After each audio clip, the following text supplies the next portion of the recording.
Thank you for joining us today.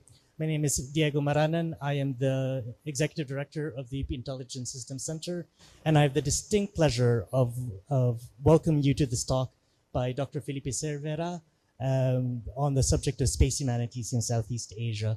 So that's me. And I wanted to say that the UP Intelligence Systems Center is a research center at the UP, University of the Philippines system level, and we support and advance research in AI, data science, complex systems, so intelligence systems in general. So we are not exactly the best disciplinal host for today's topic, which is incredibly engaging. So today we have partnered with many fine institutions from the University of the Philippines to help make today's talk a possibility. So I'd like to first thank the Office of the Vice President for Research and Innovation, as represented by AVP Dave Centeno, if you could just stand up and wave. AVP for Convergence and Translation. This talk was also supported by the UP President's Committee on Culture and the Arts, and the College of Fine Arts. Is anyone here officially representing the two? Well, we are in their space. We are here at the UP Diliman College of Fine Arts Parola Gallery. So we thank them very much for their support. And we also wanted to thank the University of the Philippines Open University for the support they're giving in recording this talk and broadcasting this talk, as well as the Faculty of Information and Communication Studies and the Creative Systems and Futures Studio, represented by Dr. Shari San Pablo. Shari, if you could just stand up and wave. So with that, I also wanted to introduce a very special partner today. Next slide, please. And before I do that, you can check out the program flow here, if you care to, for this morning's event. So now I can introduce our very special partner, the Philippine Space Agency. To tell us a little bit more about PhilSA, I'm inviting Aya Carino Valdez, the Chief of Public Relations and Information Division at PhilSA. Aya, please. Thank you so much, Sir Diego. Good morning, everyone. So I'm here to give a very brief background about PhilSA. So next slide. The Philippine Space Agency is an attached agency of the Office of the President, and we were established through the Republic Act 11363, or the Philippine Space Act. Next slide. Our activities are latched to the space value chain to make sure that the different capacities developed ultimately go back to socio-economic benefits for the Filipinos. I can go through the different steps of this chain more in detail. Next slide. So the first is the capacity to develop upstream infrastructure. Yes, next. So since 2014, as also influenced by Yolanda, we saw the need to start building capability in building our own satellites, Earth observation satellites, to address also disaster risk reduction and management. So from PhilMicrosat program in 2014, we were able to launch several satellites from Diwata 1, the Maya series, and now the upcoming launch of the multispectral unit for land assessment, or MULA, scheduled for early next year. The MULA will be the largest to date, and it will be able to give us commercial level satellite images. Next slide. We are building our own local capability by training Filipino engineers. Also because MULA right now was built in the UK, but since they were there and they built the satellites together with the company there, we are also bringing capacity back to the Philippines so that we could localize the building of the different parts. Next slide. And to ensure that the data from these satellites would be able to use We also need the capacity to bring the services to the ground. So through ground stations, next slide, through at different parts of the Philippines in Quezon City, Iloilo, and Davao. Not just for data from our own satellites, but also through international cooperation or satellite data subscriptions. Next slide. And more importantly, what will we use this data for? It's to generate insights, mobilize people so that we could realize the socioeconomic value from these different space data and services. Next slide. So for example, through satellite data, we are able to identify mining areas, landslide, different houses that were affected by landslides, or more recently, the air quality because of the Navotas landfill, as well as the ashfall extents due to the pyroclastic density flow in Mayon. Next slide.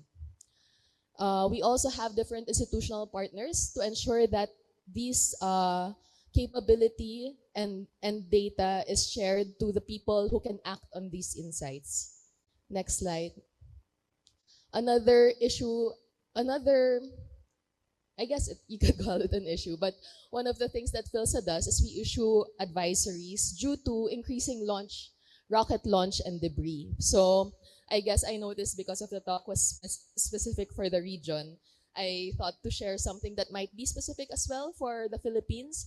So because of our location and our proximity to launching sites, particularly in Hainan and Wenchang, there have been an increasing number of notifications to be prepared for rocket debris. Next slide.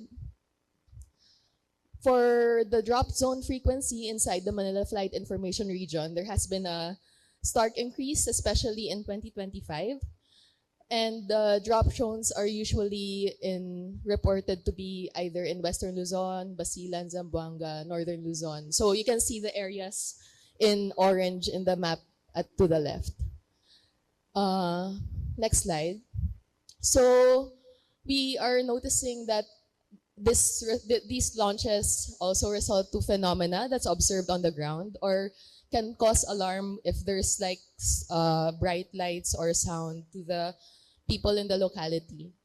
Other than that, because of the advisories, some small fisher folk are also advised not to fish during the time when the debris might fall in those areas. So it also affects their livelihood. And for example, for this particular drop zone, it's right on top of Tubataha Reefs, which is a very important natural heritage site for the Philippines. Next slide.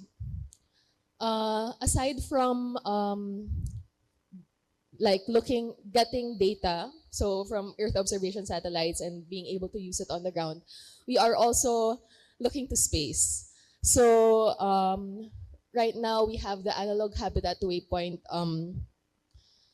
project wherein we are training some university and we're doing an analog mission for university students. Next slide. And just a quick plug, we will be celebrating the Philippine Space Week this August, from August 8 to 14. We have the theme Navigating Tomorrow, and you can see Mula over there with the shadow of a balangay. So I think it's also very poetic, I guess, that as Filipinos and living in an archipelagic nation, we really think about navigation and exploration, and it's also a good parallelism to space. The next slide. In particular, we have different events throughout the week. Please come to the exhibit, which will be in Gateway on August 9. There will be different stage events, both focused on satellites, space for society, careers, and we also will be featuring some authors and books that are featuring space. So I guess if you think about like the mecha culture, Gundam, Voltus 5, and how it has influenced Filipino pop culture as well, there will also be books there, and the writers will also be there.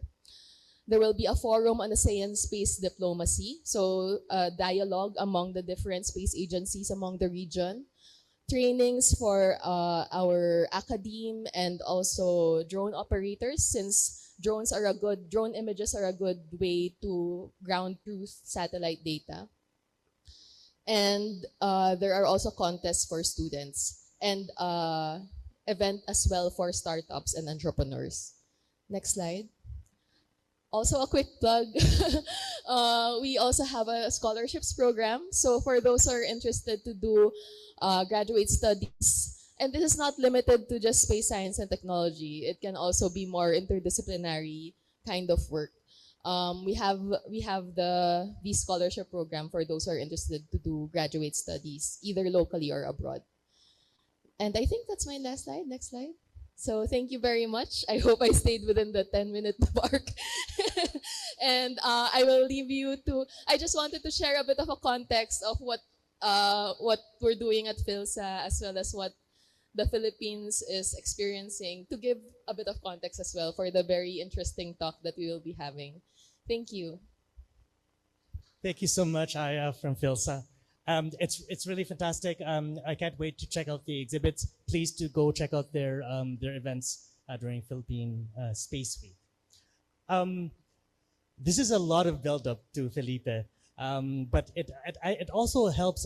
Hopefully, it will help contextualize how he has come here to be with us and to talk about space humanities in Southeast Asia. So, if you go to the next slide, the reason we got connected was that I have been working in the intersection of the arts and space for about 10 or more years now via my international collective SEEDS. So SEEDS, which stands for Space Ecologies, Art and Design, is an international network of artists, scientists, designers, engineers, and activists from around the world that are looking to use creativity, the arts, and imagination for rehearsing, prototyping, and rehearsing the future. Next slide, please. And so, along with my colleagues, especially from Belgium, these include Angelo Vermeulen, who's a space, he was an analog astronaut, and Peter Steert, Amy Holt, Ulrike Kuchner. We have been working on projects that engage space, or the idea of outer space, the imaginaries of outer space. Our latest project is called Engines of Eternity, where we've been collaborating with space biologists from the University of Namur and the Free University of Brussels, where they have been experimenting with these tiny animals called rotifera, then sending them into outer space to understand how space affects them, and then examining their genomic data. And we've been using that data to create 3D printed sculptures, evocative representations of what is happening in the animal's genome during these experiments in space, but also using that to reflect on how it is that humanity engages with space and our imaginaries of space and aspirations for the future of humanity. We've also done projects that in interactive, immersive performances called, this one's called Exomoon, where members of the audience get to participate in a speculative future when humanity lives at a time when interstellar exploration is possible. We've done artistic creative work engaging the idea of space farming. And I'd like to mention especially the work of Angelo Vermeulen and Evolving Asteroid Spaceships, which is his second PhD, where he looks at how we can actually do interstellar travel, not by constructing gigantic starships, but by kind of hopping from one point in space to the other via asteroids that you would mine and then build essentially kind of a floating habitat. So these are projects that attempt to engage imaginaries of space. And this is how I got connected via a colleague from UCLA with Felipe. So next slide, please. So at this point, it is my great pleasure to to finally introduce formally Felipe. So Dr. Felipe Cervera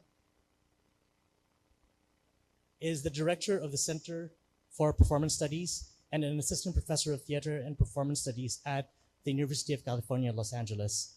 With a rich global background as an actor, director, and scholar spanning Mexico, Singapore, and the United States, he bridges the worlds of performance and science.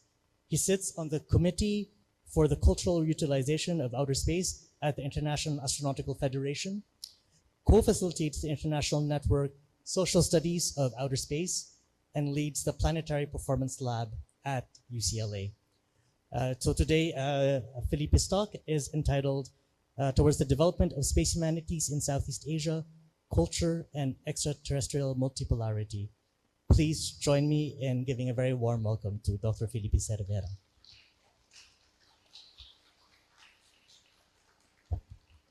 Thank you, Diego. Hi, everybody. Okay, I'm going to sit. I'm going to slowly set myself up. Okay. Thank you, Diego. Thank you, Aya. Thank you, UP. This is, I think, the third or fourth time that I come to UP to give a talk, and it's always a homecoming. I was telling Diego on my way here that the campus here reminds me a lot of my alma mater in Mexico, UNAM, the National University of Mexico, in the sense that it's an open campus with progressive ideas, a lot of greenery, and very welcoming. It's always a pleasure to come back to the Philippines as well. As a Mexican, this feels very much like home. For a few centuries, we were actually the same country. And so, it's always nice to be back in the Philippines. It's always nice to be back among family, among, as we call each other, cousins. So it's a pleasure really to be giving this talk here. So after a few moments of thank yous, and thank you to everybody that is here, thank you to everybody that is online. I see that a few of you are here. I'm going to be spending a bit of time introducing myself, and then I'll introduce the general topic of the talk.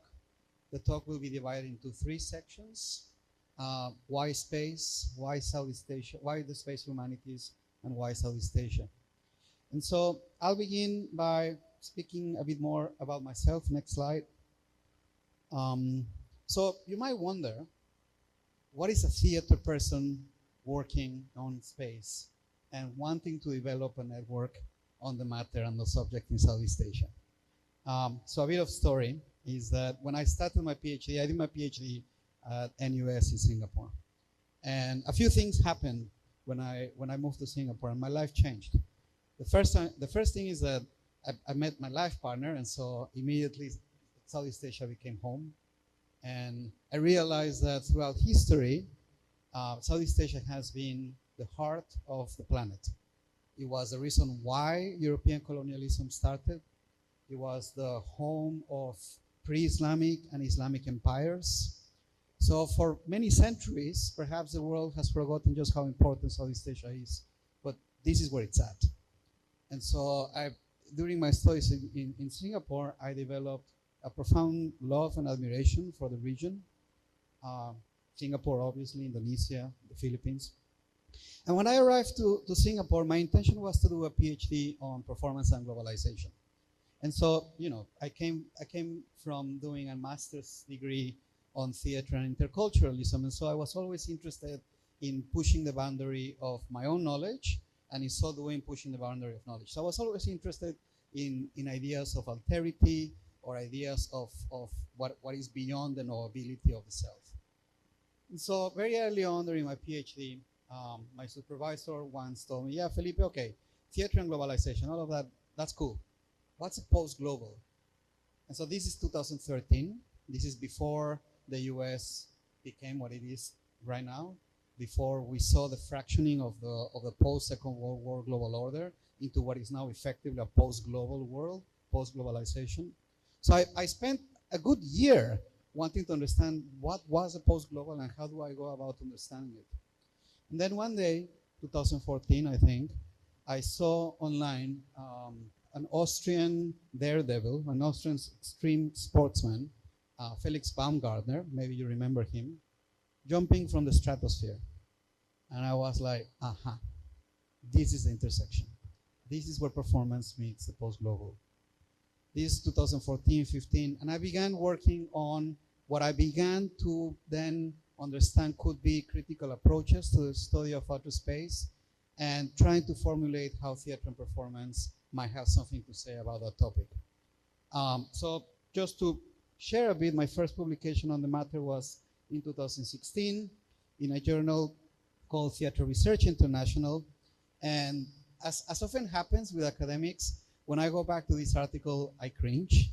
I'm like, it was good, but it could have been better. And it's, the title suggests more than what it does. But what I was trying to do in that article is really to think through the ways not only in which theater and performance can contribute to critical approaches to outer space, but to understand what I was already perceiving to be a very palpable growth in space activities and a crisis in the vocabularies that the industry and the governments that were participating in this growth were having in going about talking what was happening. Little did I know I was not the only one. And even though I felt very lonely because nobody in my field or very few people in my field were approaching the subject, turns out that at the same time there was many scholars around the world that were beginning to pay attention to outer space from the perspective of the humanities. My latest work is coming up in the Cambridge Companion to Theatre and Ecology, and it's a work where I begin to make a much more refined and precise argument to theater studies on why outer space matters to us. And it's a question about disciplinary bias, it's a question about embodiment. I'll come back later on, I'm also happy to answer. But I want to begin here to say that, of course, as a theater person, my interest is always in trying to think from the perspective of theater and performance, but that in terms of outer space, my work right now is to try and convince both the people in my discipline, colleagues in the humanities, and the wider audience, just how urgent and important is to develop discourse about space. I appreciate what Aya was sharing with us today, because this is exactly what is at stake. Many different perspectives of what it means to have a space industry at a global scale. And so I moved to UCLA about 3 years ago, and what I've been doing is to build a little corner at UCLA where I can begin to assemble perspectives, especially from the arts, on this particular matter. The Planetary Performance Lab, as is often the case in the humanities, is not a lab, it's my office and a webpage and my grad students. But what I'm trying to do there is to pool resources to initiate projects that advance art scholarship in the field of space humanities, precisely because the last 10 years, as I'll go on to explain, there has been a growth in anthropological, sociological, political science, law, etc., but the arts remain somewhat supplementary. And as a side quest to that, I began to getting involved with this network, the Social Studies of Outer Space. It's an international network that, in my view, is one of the main places at the moment that is advancing conversations, very seriously academic and very rigorous, from anthropological perspectives, ethnographical perspectives. Our cutting-edge methodologies in the humanities and the arts are being discussed to try and approach and work with space agencies. So I'll speak about a few colleagues later on, but to give you an example of the kind of projects that are being promoted by the network, one that I like a lot is called Ethno-ISS. It was a European Union funded project, a 5-year project given to a few colleagues in the United Kingdom to conduct an ethnography of the International Space Station. So this is fascinating work because it's methodologically, how do you do an ethnographic work on a society, in a community that you do not have access to, right? And so it poses fundamental questions to anthropology, and also gives exciting results about what happens, not only in terms of analog missions, but what happens when the human condition, human sociology, human psychology is put into the extreme of orbital life. And more so than being the projection of a future where that will happen, it is really an invitation to think about who are we now and what planetary futures we're projecting. And so the talk today really is about inviting everybody to think about planetary futures. When we speak about space these days, we often hear the commercial development of orbit. we hear technological advancement, we hear scientific research, obviously, we hear less about identity and culture. And so this is the case that I'm trying to make to you today, is that this fourth piece of the pie that is at the bottom of the slide actually is quite important at the moment. That perhaps in other eras of space exploration was not as visible or not as urgent, but today is not only it's urgent, that we enable and that we articulate mechanisms of participation, of citizenry, and of policy that help develop a planetary future that is diverse, that is inclusive, and that moves on from vocabularies that, as I'll go on to speak in a moment, are 400 years old. Okay, so that's the intro. Moving on, 3 parts. Why space? I should say I plan the talk to be a bit interactive, so I might pop a few questions here and there. You don't feel obliged to participate. It's also just for me to have a break in speaking. So apropos of that, there's a few space people in the room, and I don't think I need to convince colleagues and friends that are working in space why space matters. And so this slide is for all of you who are not space people, mostly. Why space? Okay. So I was saying, since the year 2000, there has been human presence in orbit without interruption. And on board the International Space Station, there has also been systematic and ongoing experimentations with other species and with other forms of life. That does mean that for the last 25 years, at least our species has been an extraterrestrial species.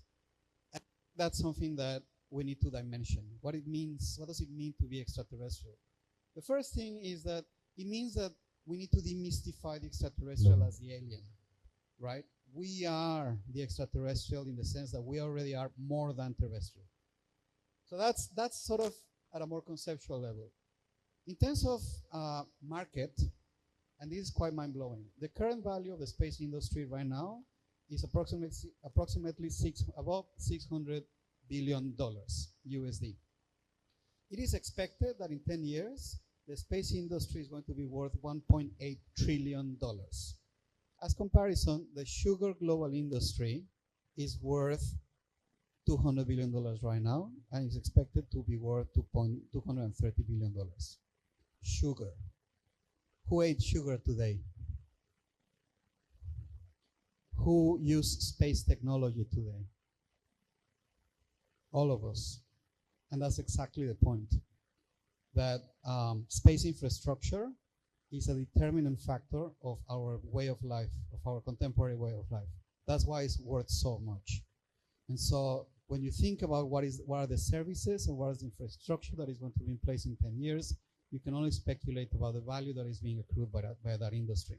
It is no coincidence that the first company worth $1 trillion was SpaceX, right? That's the scale of why space. And then, of course, less talked about, although I made that case very eloquently a while ago, is that space infrastructure is key for climate monitoring. And here's something important to bear in mind, is that we are already in a post-climate change world. Climate change has happened, right? We are in a resilience and in a planetary metamorphosis phase. And so many cities around the world, including Manila, more so Southeast Asia, are engaged in policy to prepare for a climate that is changing in terms of policy, urban planning, education, and so on. And satellite data is key to that. And obviously, development of cutting-edge science with direct applications to terrestrial societies. And this last bit is also something that escapes our view very often, that this amount of infrastructure and this amount of investment calls for new forms of governance. I'll speak about space law in a moment, but anybody familiar with space law? Yay, space law. Space law actually is not law, and that's the problem. It is a set of non-binding agreements supported by the UN and more recently enhanced by the Artemis Accords. But outside the Kármán line is an imaginary line that divides inner and outer space. It's more or less 100 kilometers above sea level, and it's imaginary and contested. But above the Kármán line, there's no effective law. Nobody enforces that. It's an agreement of trust. And so if anybody wants to break the law, it's actually quite easy. And so this is, as you can see, I'm beginning to build the case for why humanistic thought is not an afterthought to the space industry. It's something that is very present, very urgent, and an aspect of contemporary life that affects all of us, affects our access to information, affects our possibilities to survive climate change quite materially, but also, and more hopefully, to imagine planetary futures that on Earth is, are hopeful, are better, and more inclusive, and any other positive adjectives that you might include. Okay, so this is an image of all 31,655 satellites currently in orbit. Those are a lot. And so this is a moment of interaction. What do you see? I'll tell you what I see in a moment, but when you see that image, what do you see? Other than satellites, of course.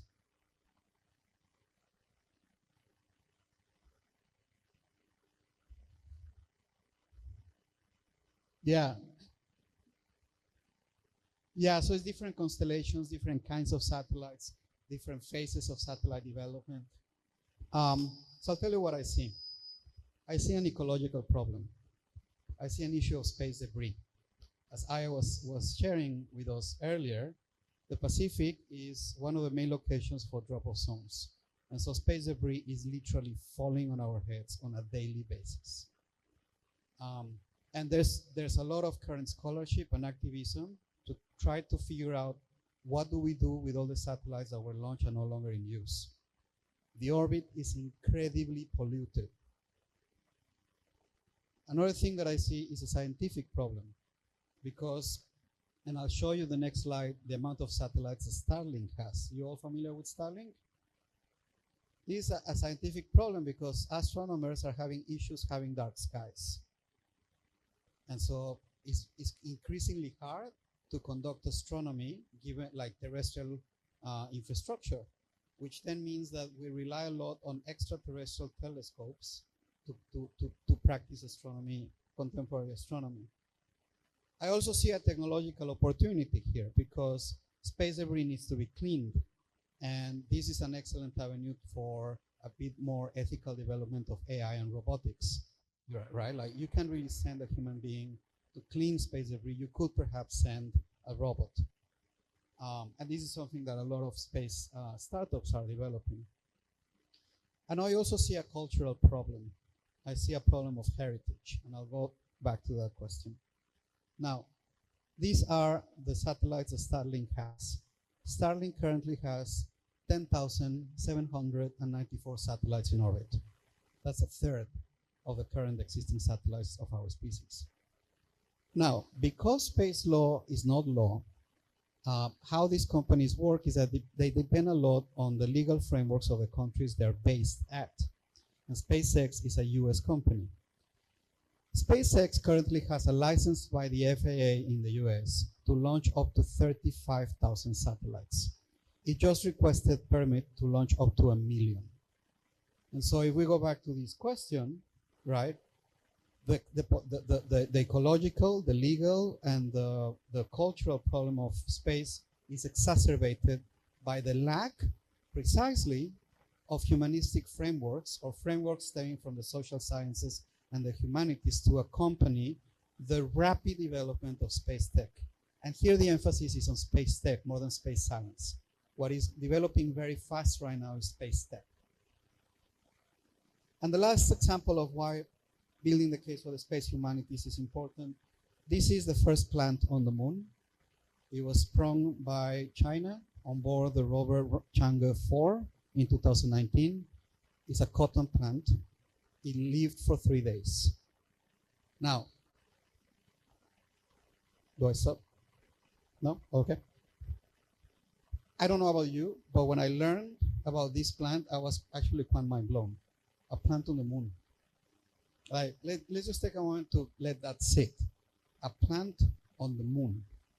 Live 3 days. I like to say, poetically, that it lived out of loneliness. It was the only plant, it didn't have a friend. But if we scratch the surface a bit, it's an interesting question to think about why cotton.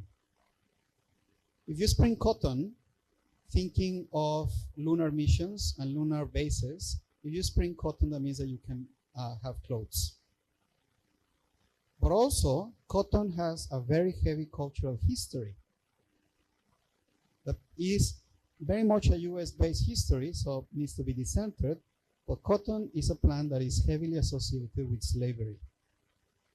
And so these are things that you cannot just obviate when we're thinking of the development of extraterrestrial societies. What kind of society springs from a cotton plant? What are the cultural heritages that come with it, right? What are the alternatives that we might have to cotton in case cotton doesn't spring? What are the conditions under which life occurs and is kept and maintained?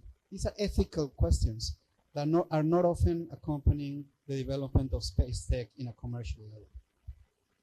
So why the humanities and the arts in space discourse? Something very important to have in mind right now, and the slide is not quite clear in the screen, but as I was saying, space law is a set of mainly 5 treaties. The Space Treaty, the Lunar Treaty, and 3 agreements on the maintenance of satellites and infrastructure, an agreement on how to launch and so on. The Artemis Accords are a series of accords by the US in the last 7 years that update the legal framework of space. And something new is the idea of space heritage. And this is a very interesting thing to think about. Because on the one hand, it's great that we begin to have a cultural framework to address space. But the thing is that what is being considered as space heritage are these things. These things. These things. This is the extraterrestrial heritage that is being curated and preserved. Something that the Artemis Accords very stealthily put in is that, so the Space Treaty says that no country can territorialize the moon. You cannot claim the moon as territory. The moon is global commons, is of everybody's. What the Artemis Accords say is like, okay, fine, we won't take the land, we won't take the moon, but if we leave a device there, that could be heritage protection. And so here is an urgent question about identity, culture, heritage, genealogy, right?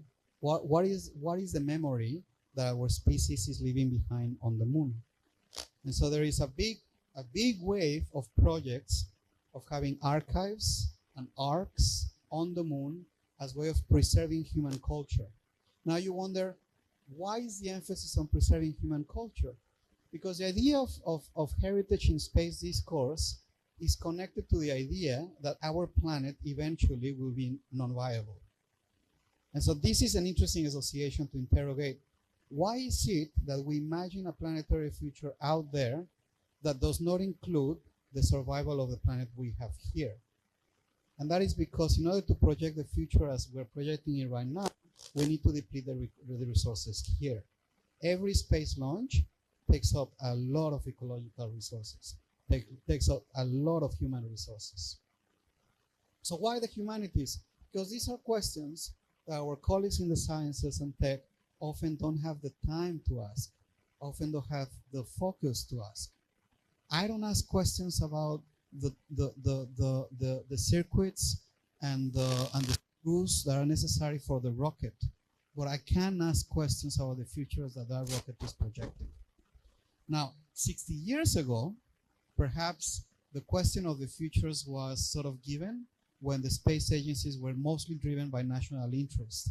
But right now that changed because of the commercial impetus. And just as how the Filipino Space Agency was relaunched a few years ago, a lot of space agencies around the world from non-spacefaring nations are beginning to be reformulated in an attempt to catch up with the market and have a say, right? And so Singapore just relaunched its space agency. Mexico closed its space agency and now associated with Latin America, and we have the Latin American Space Agency, precisely because the panorama changed.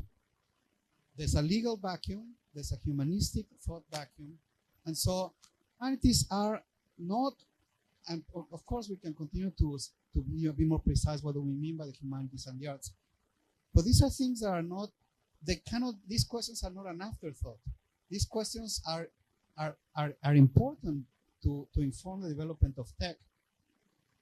These questions have been answered before.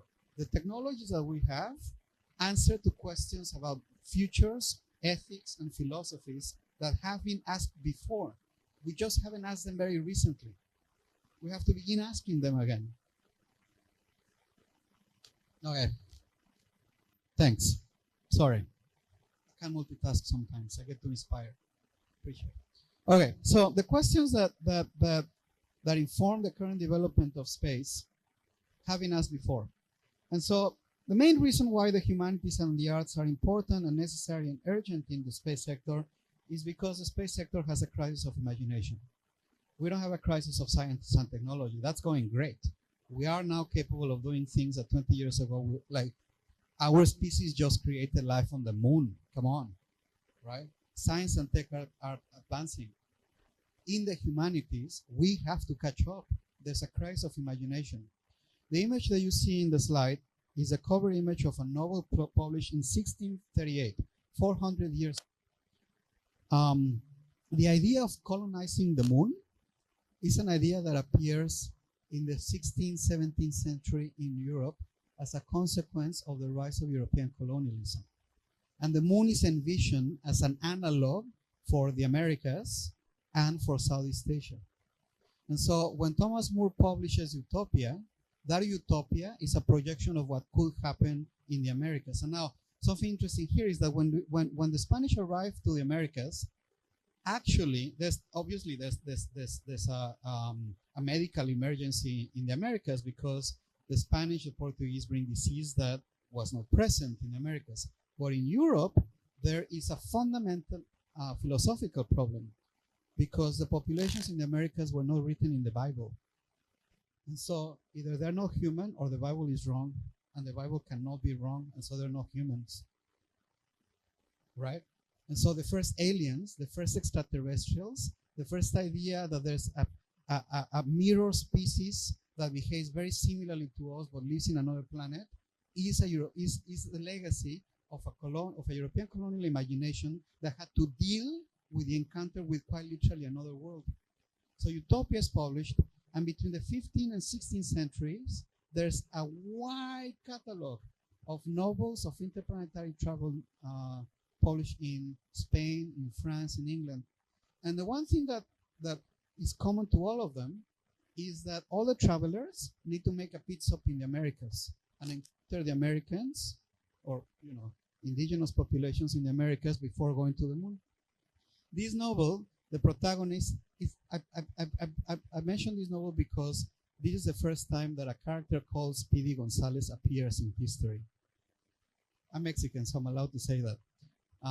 You all know Speedy Gonzales, right? The cartoon that is very racist. It's a mouse that runs. Very racist cartoons of the 1950s, 60s in the US. Well, the first time that Speedy Gonzales appears in popular culture, 1638. And it's Manuel the Speedy Gonzales, the Speedy Messenger Gonzales, who is given the task of sending a message to the king in the moon. And in order to arrive to the moon, he needs to travel to the Dominican Republic, board a huge goose, and then go to the moon. And so, back to what I was saying earlier, is that the questions about how do we deal with radical alterity, how does our species imagine the encounter with another world, those questions were asked 400 years ago, and we haven't asked them again. Our technologies, our planet, our societies have continued to evolve. We haven't asked the question of what happens when we encounter radical alterity. And so what happens is that we continue to imagine the encounter with the moon, the encounter with Mars as colonization. Now, I've spent the last 3 years immersing myself in the astronautical circles. And as a humanist, as an artist, I often grow appalled by just how unchecked colonial discourse is going there, right? And so you often question your colleagues like, hey, maybe you want to use another vocabulary because I don't know about you, but coming from Mexico, that's kind of weird, right? And it's not that they don't want to, it's just that they really haven't had anybody to interact with to question them about these languages, these vocabularies. And so it goes unchecked. Let's have colonies on the moon. Okay, all right, fine. Let's have a colony on the moon. Who is going to attend to the colony? What forms of governance that colony has? Who is sent there? Do we then need a new class of workers? What are the rights of those workers? What are the aesthetics of that colony, right? So if we think the lunar colony as a derivation of terrestrial colonies, Mexicans and Filipinos, we will end up being the workforce, aren't we? And so these questions are obviously questions that deep in the laboratories are not going to ask because their task is to develop the rocket. But it's a question that we, the humanists, can certainly ask. We can certainly ask, what if we don't imagine the interplanetary futures as colonial? What if we don't imagine interplanetary futures as the recreation of a terrestrial interior in another world? What if we don't imagine colonies at all? What if we imagine the solar system as an ecology? Because it is. For life to happen on planet Earth, we need the asteroid belt outside Mars. Without that asteroid belt, there's no life here. We are effectively a solar ecology, right? And so the economical thinking needs to be accompanied by ecological thinking. So, to summarize, the space humanities is an interdisciplinary academic field examining humanities' cultural, historical, next slide, yeah, thank you, philosophical and social relationships with outer space, arts, exploration, technology, and futures. It doesn't have a formal department yet. There's a number of masters and graduate programs mushrooming, especially in Europe, and I'll speak about why that in a moment. And basically, it is a composition and integration of perspectives from science and technology studies, anthropology, sociology, cultural studies, law, arts history, environmental humanities, I repeat arts history there, performance studies, and so on. Now, I've included an image of the first course on space humanities at UCLA that I was very lucky to teach, sort of to give an example of how the space humanities may not necessarily become a department, perhaps a program, but that they're intrinsically interdisciplinary. And this is an important thing to elaborate on. Space is always collaborative. You don't go to space alone. For any individual to go to space, that individual needs to be backed by like 50 or at least 50, 100 other individuals that are in the back room operating the mission. Space is collaborative, space is interdisciplinary, space is always a meeting point. No field, no domain of human knowledge can claim to be space is mine. It is always collaborative, right? It is always interdisciplinary. It is always a meeting point. And so, when we have conversations in the network, whether we should launch a department, we lean more, well, we should have programs where many perspectives come. And so right now I was talking to our colleague here that is an analog astronaut, and you were asking me about UCLA, right? At UCLA, there's many space people, and we don't have a common department. We have a space institute, but there's space people in law, there's space people in anthropology, there's people in the arts, etc. So this is something that is very important and something also to highlight, right? That any enterprise into space requires multiple perspectives. Perhaps the humanities and the arts may not have been included in the last 50 years, maybe, but if you look just at STEM, if you take a hardcore STEM perspective, even STEM, space is interdisciplinary. You need a doctor. You need space medicine. A manned space mission does not fly without comprehensive medical assessment. Sometimes you need a lawyer. I didn't include this example, but you may be familiar with Canadian astronaut Chris Hadfield rendition of David Bowie's Space Odyssey. So Canadian astronaut recorded a version of David Bowie's Space Odyssey on board the International Space Station. Wonderful video. Huge legal problem. Because what legal framework operates? Is it the legal framework of the unit, of the module in which he recorded, the legal framework of Canada, and so on? So a space mission requires lawyers, requires engineers, requires bioengineers, and so on. So, drilling the point here. Now, the space humanities as such, really, the development is somewhat parallel to the last 25 years. Before year 2000, a lot of scholarship on space was mostly historiographic. It was mostly driven by NASA, and it was mostly about how NASA was the spearheading entity of American nationalism. With the launch of the European Space Agency and a growth in stakeholders in space, there's also a growth in scholarly work addressing, right? And so I'll just very quickly do a review, and I'm happy to share these slides later on for whoever has an interest. We can see space in the tropics in 2007. One of the first studies to inquire very critically what does it mean to have spaceports in the tropics. The European spaceport is in the French Guiana that remains a French territory. And so there is a history there that space enterprises and space tech inherit. And there's a legal problem there, there's a cultural problem there. Societal impact of spaceflight, published by NASA, still very much about NASA and the NASA legacy. I want to stop in Cosmic Society. Cosmic Society is a book that I really like. It's a very materialistic study of outer space. And what Dickens and Ormro propose is the concept of a cosmic elite. This is an important concept to stop. What they argue is that human societies have had cosmic elites always. And that cosmic elite was the shaman, was the healer. So any person in a society that has access to the more than terrestrial or to the celestial constitutes an elite. Why? Because human societies have the tendency to exercise power or drop power from the access to the sky. And so what Dickens and Ormrod say is that actually what we see right now is that whereas before the 20th century, the cosmic elites were mostly symbolic, now they're material, right? And so I go back to the slide of Starlink. For the first time in human history, we have an individual that owns 11,000 satellites in orbit. That's the amount of action, that's the amount of power, that's the amount of capacity that that individual has.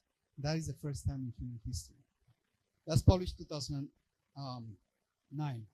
2009 as well, Securing Outer Space.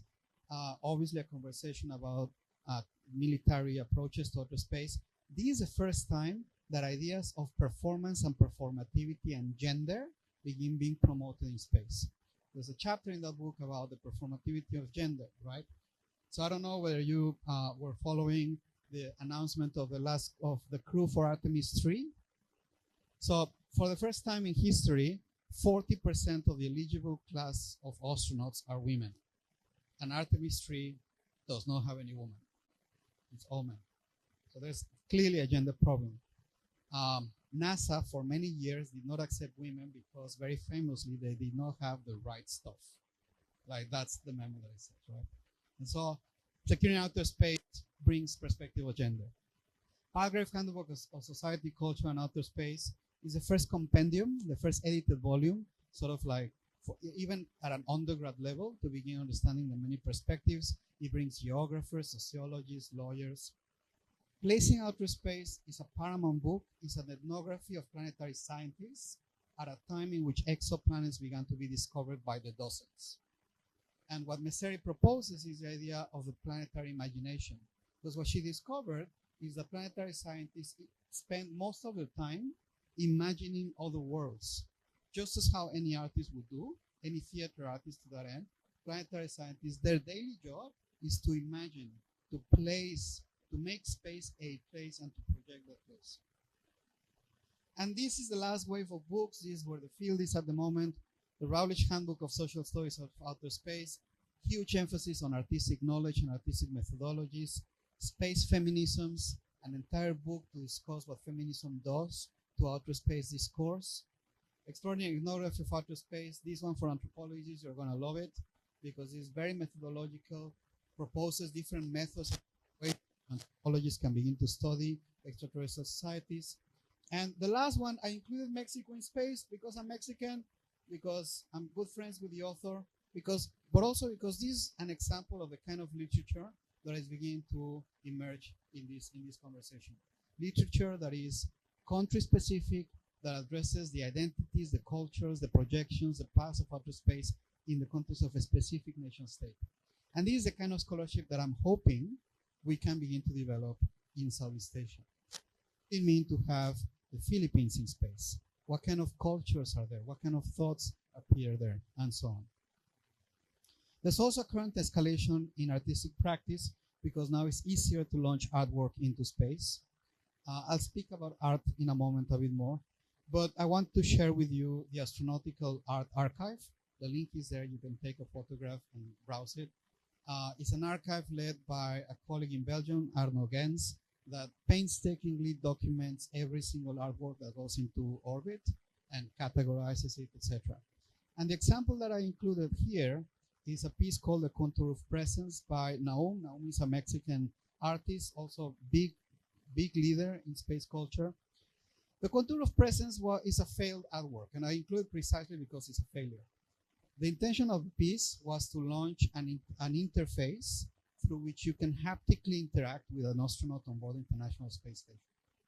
And it didn't work. It launched, it was installed on board the ISS, and when it was supposed to open, it just didn't work. And I want to emphasize its failure because this is exactly the thing that we assume whenever an artistic work is launched into space, it must succeed, right? But it could also fail, and that failure is actually very interesting because science fails all the time on board the International Space Station.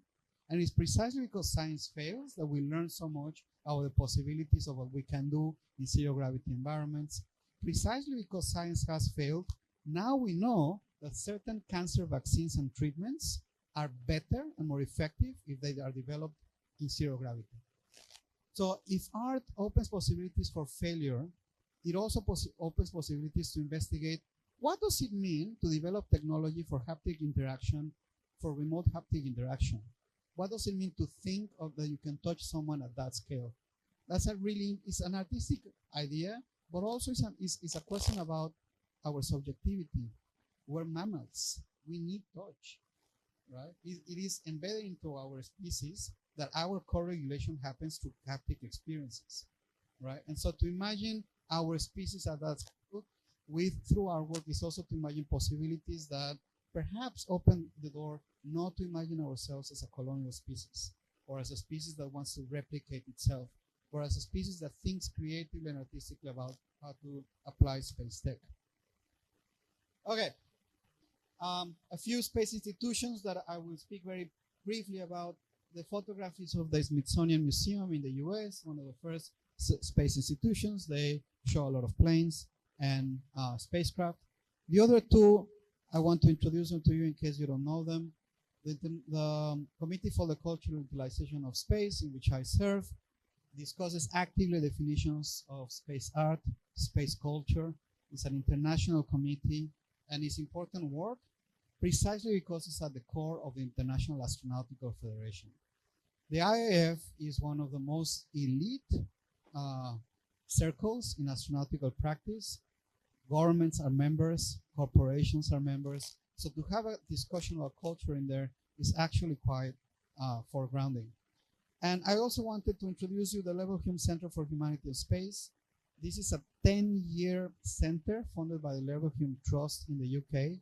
Anybody interested, they're welcoming applications for fellowships from around the world, and they do have an interest in Southeast Asia. Okay, so in all of this, a limitation, next slide please. In all of this, a limitation is that all of this discourse tends to be very Eurocentric or American-centric. And this is, of course, because Europe, America, China, and Russia are the centers of the space industry, right?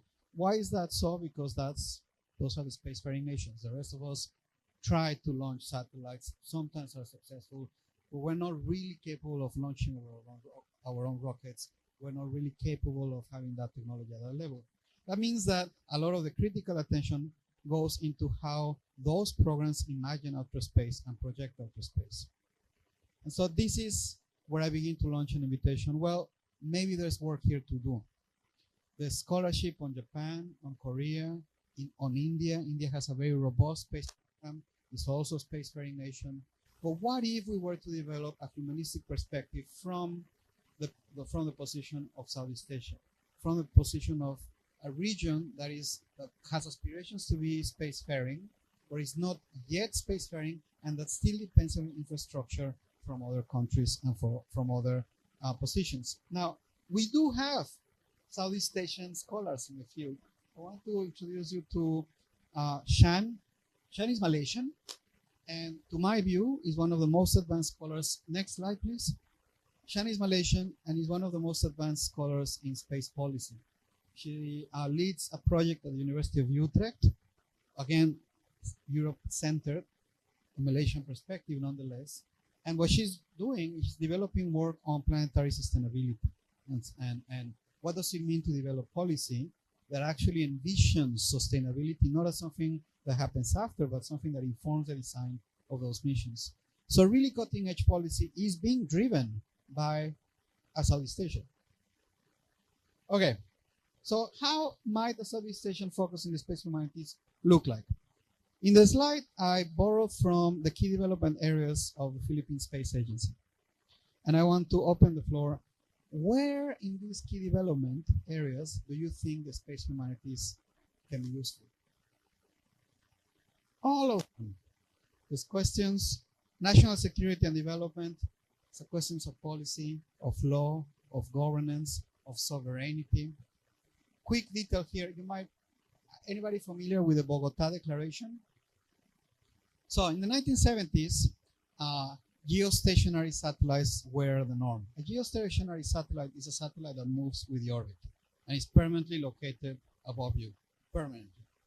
And so a few equatorial nations, known in Southeast Asia, gathered in Bogota to propose an amendment to the Space Treaty to create the idea of volumetric sovereignty.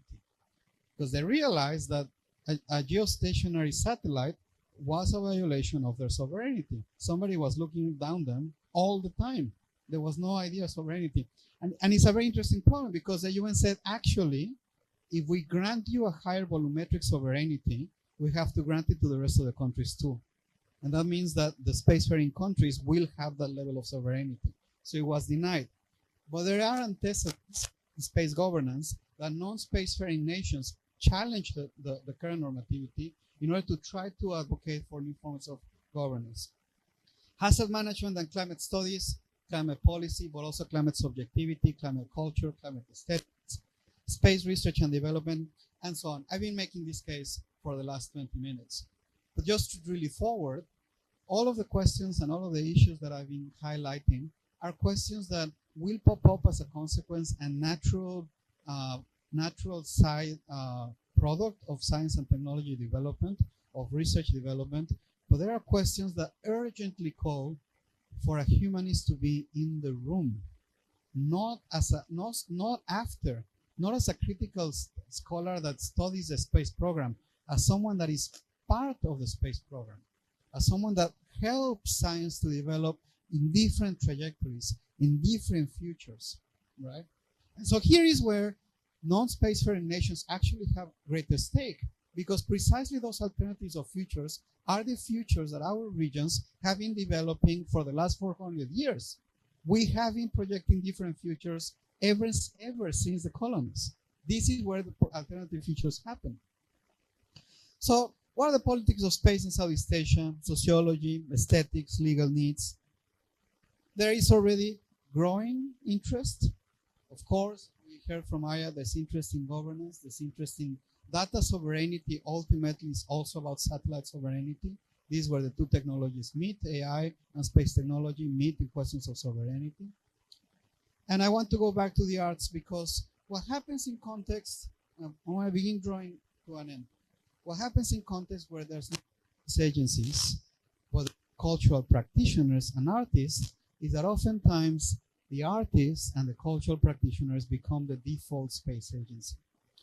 So this article is hyperlinked there, is by Vensa Christ. Vensa is an artist that I've been working with for the last 4 years. He's based in Yogyakarta, and he founded the Indonesian Space Science Society. Indonesia had a space agency that went through several transformations, and when those transformations were happening, the ISSS became the interface of the Indonesian space culture to the international community. So you had an artist being the interlocutor with space agencies. Next slide, please. Next slide. Next slide. There. Keep forgetting about my slides. Sorry. And so this is, again, an emphasis on how when the fascination for outer space, where the passion for outer space happens, and our governments do not have the facilities, or we're not quite invested, often is the citizen, the cultural practitioner, that advances space discourse and advances the ideas of alternative futures, that develops citizen science. Vensa very early on in his practice had a piece that he invited a group of hackers to interact with satellites. And so it was low-key hacking satellites to the extent that they were possible. But what that opened the conversation about was about citizen science. And this is something very important. What does it mean to the everyday citizen to interact with satellites consciously? Right? We interact with satellites in our everyday. You open your GPS to come to campus, you're interacting with a satellite. You send a text message, sometimes you're interacting with a satellite. Interaction with satellites are every day. What happens when you become conscious of it? When you make it a participatory practice? And there's many ways in which that participation can happen. Direct interaction with a satellite, but also interaction with space agency. Space agencies in the end are, as we heard from Aya, are part of the government. They are part of the mechanism of governance and accountability that every nation has. Okay. So, drawing to a close, extraterrestrial multipolarity. Multipolarity is a discourse that appears in international relations and international law. And the general idea is that a global order sometimes can be bipolar, like it was during the Cold War, or it can be multipolar, in which there are different stakeholders and different poles of power. Now, the more the space economy advances, the more multipolar extraterrestrial exploration will become. The more multipolar extraterrestrial cultures will be. What could be the stakes for a multipolar extraterrestrial heritage, extraterrestrial conversation, if we develop perspectives from Southeast Asia? And this is something that can be interesting because, of course, Southeast Asia is very diverse. It's not just a nation, and within the nation, it's also many different positions. Southeast Asia is archipelagic, as we've heard before. And archipelagic societies are different from terrestrial societies in the sense of being land-based.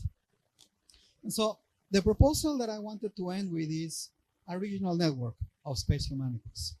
What is the agenda of that network? Well, humanistic discourse as a site of space research. What are the epistemological priorities of the region and of its members? Multi, inter, and intracultural positions. To what extent are national discourses integrating the many different identities of archipelagic nations like the Philippines, like Indonesia, and so on? What are the aesthetics of space from the Southeast Asian perspective? We've heard a lot of aesthetics of space from European, like this is the aesthetic that gets replicated. How does outer space look like from the Southeast Asian experience? What are the heritages, what are the cultures that we bring forth? How do we envision a Southeast Asian outer space? Not only in terms of indigenous cosmologies that are important, super important, especially at this moment, but in terms of future projecting. How does Southeast Asia imagines itself in the future? And to what extent does that future include being spacefaring or space gazing or stargazing?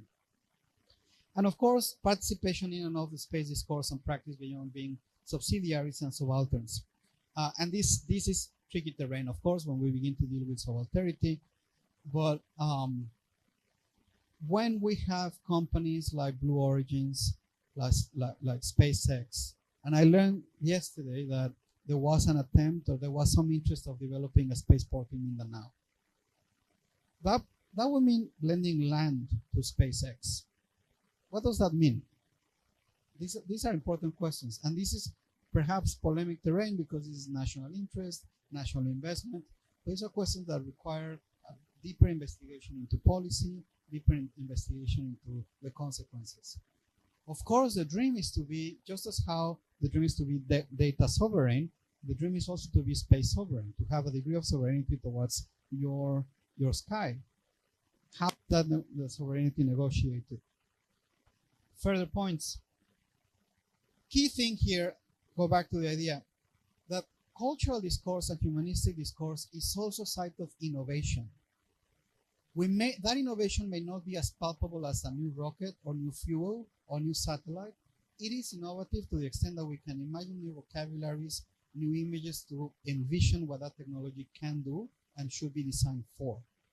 So how do we innovate these cultures? How do we innovate these concepts? What conversations do we need to have at the regional, at the national level to innovate the imaginaries that we need for a future in which our planet is suffering a climate change, our societies are increasingly fractioned, migration is increasingly under pressure, identities are increasingly policed, and precarity is increasing. In that planetary present, how do we project the future onto outer space? How do we innovate those imaginaries? And the last one, that is of course of interest for a university, is knowledge exchange. The benefits of having a regional network on space humanities is that we can aggregate the scholarship that is being produced at the national, at scholarship and practice at the national and at the regional level to come together, which, if anything, that should be the point of exploring outer space, to come together as a society, as a species, and explore and articulate what we can do further into the future. So a network of space humanities can enable student mobility, faculty mobility, science exchange, technology exchange, events, and so on. And I want to emphasize that we are in a really interesting moment right now because different countries, several countries in the region, are relaunching its space agencies. And that relaunching obviously has a commercial emphasis. We can also propose that there's a relaunch in terms of the discourse. We can also propose that those new emphasis on driving the commercial development of Southeast Asian space is accompanied by questions on heritage, on policy, on governance, on art, and aesthetics. And so, key questions to conclude. How do planetary futures look like from a Southeast Asian perspective? The last one, sorry. Yeah. Again, emphasize that archipelagic knowledge, it seems to me that is key in the current moment because there is a semblance between the interplanetary and the archipelagic. So in a way, the idea of coexisting with many different plots of land that need to be navigated in between mirrors how we envision the solar system as a site of culture. And I've been driving this point of heritage. I want to conclude with two slides. The first one is I'm part of Cosmica Institute. Cosmica is an international, next slide. Cosmica is an international institute entirely dedicated to space culture and arts. Very recently, those of you who might not be familiar, up until very recently, we had an international space university. That is where a lot of space people went to do masters. That university had a humanities program and it closed. The Space University closed last week. And so in Cosmica, we have been working to try to save the humanities program of ISU and launch an alternative. We're launching it tomorrow. If you are interested, there's a cost to the course, but it is by regions, and so you can enjoy further discounts and so on. It's not necessarily a promotion. What I want to showcase here again is that oftentimes it is the artist and the cultural practitioner that drives the conceptual innovation in space. It is in culture, the investment in culture in the arts that actually yields results in advancing humanistic thought at that level. And something important here is that Cosmica is recognized as an interlocutor of the International Astronautical Federation. This is not a fringe institute. This is an institute that is at the center of the astronautical circles. So I wanted to drive your attention to that. And the last slide, just out of sharing, this is a play that I wrote that is launching to the moon in October. It's a question, and what I want to, is a bit of an exercise in futility. It's printed in a book this big, and the book is embedded into a rover, and it's protected by a resin that will disappear like 2 weeks into the mission. And so the book will fade away. The book has authors from around the world, and I'll let you read. But what I want to think about in this piece was a question of heritage. When we think of human heritage on the moon, what do we leave behind? What is the footprint that our species has at the solar scale? And what does that tell us about how do we define ourselves right now? So in the end, we might or we might not become an interplanetary species. That's a very hard question to answer. What we do know is that we're a terrestrial species, and that so far as our future right now looks like, we depend on this planet. So questions of heritage, in terms of future making, projecting heritage to the future are actually quite important right now. I'll let you read. Thank you very much. I hope this was useful. Sorry for the long speech. Thank you again.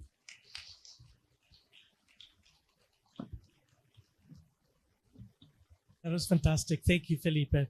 I'm going to be facilitating the Q&A portion here. So I'm going to join Felipe up here. Before I do, I just wanted to acknowledge a couple of people. Our Vice President for Research and Innovation, and actually the first Director General of the Philippine Space Agency is here, Dr. Joel Marciano. Thank you. And I actually wanted to introduce to the crowd, because she's such a fascinating person, the first a Filipino to complete the high seas analog astronaut training, Cristina Tienza, who is also a nutritionist, multi-talented, very interesting artist. Christine, can you just stand up and say hello? Yeah. So the floor is open to questions, and I see Christine's hand raised right away, so it's quite apropos. Thank you. First of all, thank you for your talk today. It's there's a lot to unpack, so I have like 3 to 4 questions. So first is about, also you mentioned about space debris going to the oceans and how it affects marine life. So first is, so for the ISS, so for everyone, so in 2030, the ISS will be decommissioned, and it'll go down to the Pacific Ocean. So what is your view about that? Because they didn't account for how will it affect the marine life in Pacific Ocean. So that's the first one. Second one is, so how do we transform billions of people from spectators to participants? Because of course, the space economy will not be built by organizations alone. And the third, it's probably a rant, more than a question, but so I'm training to go to outer space. I certified for suborbital, but it's my mission now to bring the Philippine flag to the International Space Station. So I have 5 years, but so it's soon, very very soon, when I'm doing this journey, I soon very soon learned that yes, membership, having a space agency helps you to show the doors, but it's ultimately your citizenship. It's determined. Your citizenship ultimately determines if you can even knock. So I think my question is, how can we change that? Or, because people ask me, will you go to the moon or whatever? But if you think about it, it'll only be probably Americans or Europeans or Chinese that will build the civilizations on the moon. So how can we change that? Do we need to have infrastructures, or do we need to have like a sea and space agency? Would that help? So those are my questions. Thanks, Christina. All three questions are fascinating, and all three questions are questions that I don't necessarily have the answer to, are questions that I think as well. I think the question of space debris landing on the ocean, yeah, we can subdivide it. The first, of course, is ecological, right? Like often the big chunks of debris may be recovered and removed from the sea, but for that big chunk of debris, every big chunk of debris that falls, there's like 15,000 others that you can trace, right? And that are pollution. And so there is a continuum between maritime law and space law there that I don't think is entirely resolved. There are, of course, conversations in terms of whose water it lands on, and where is international waters, who is supposed to be clearing it. By right, it should be the duty of the space agency that dropped the thing to clean it. But that's not always necessarily the case, because again, big pieces of debris can be picked up, but others can't, and they just sink. So I think this is an excellent example of just how the lack of international legal enforceable frameworks at the extraterrestrial scale ultimately have a negative consequence in legal vacuums on Earth.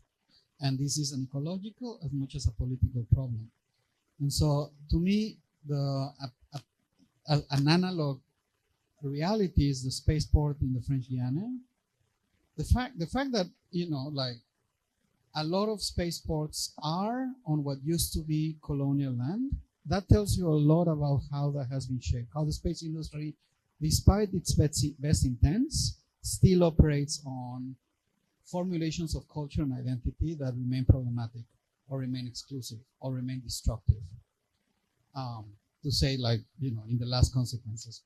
So to answer that question, I think we, just as how we need to push for greater accountability in space law, we also need to continue pushing for greater accountability on maritime law.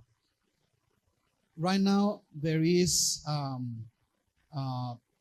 advances in the permits to do deep ocean mining, and so this is also a legal thing that needs to be addressed, right? And this is connected to an extent. So not an answer, an agreement, and exactly that's a loophole, right? Like the absence of an enforceable legal framework in space has ultimately negative consequences for life on Earth. The second, I love that you speak from spectators to participants, because as a theater person, my default is to answer that the spectator always acts. That witnessing is an action. And so I will begin there.